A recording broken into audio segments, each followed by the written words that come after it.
যদি আপনার ঘুম না আসে তবে এটি আপনার শরীরের ব্যর্থতা নয়, বরং এটি আপনার স্নায়ুতন্ত্র যা শান্ত হতে চাইছে না। এখানে একটি মিলিটারি মেথড দেওয়া হল যার মাধ্যমে মাত্র 7 সেকেন্ডে আপনি আপনার মস্তিষ্ককে ঘুমাতে বাধ্য করতে পারবেন। প্রথমে 4 সেকেন্ড ধরে শ্বাস নিন, 7 সেকেন্ড শ্বাস আটকে রাখুন এবং 8 সেকেন্ড ধরে ধীরে ধীরে শ্বাস ছাড়ুন। এটি খুব ধীরে করুন। আপনার মস্তিষ্ক একই সাথে আতঙ্কিত এবং শিথিল থাকতে পারে না।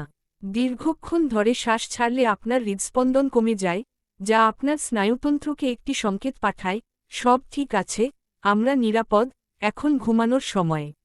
আপনার চোখ বন্ধ করুন। এবার চোখের মনির দৃষ্টি উপরের দিকে তুলে ধরুন, যেন আপনি বন্ধ চোখের ভেতর দিয়ে আপনার ভ্রু দেখার চেষ্টা করছেন। এভাবে 10 সেকেন্ড ধরে রাখুন। এই সামান্য নড়াচড়াটি মস্তিষ্কের সেই বিশেষ সুইচটিকে সক্রিয় করে তোলে যা আমরা স্বপ্ন দেখার ঠিক আগমুহূর্তে কাজ করে। যখন আপনি চোখ স্বাভাবিক অবস্থায় ফিরিয়ে আনবেন, আপনার মস্তিষ্ক ভাববে আপনি গভীর ঘুমের মধ্যে তলিয়ে যাচ্ছেন এবং আপনার শরীরও তৎক্ষণাৎ তা অনুসরণ করবে।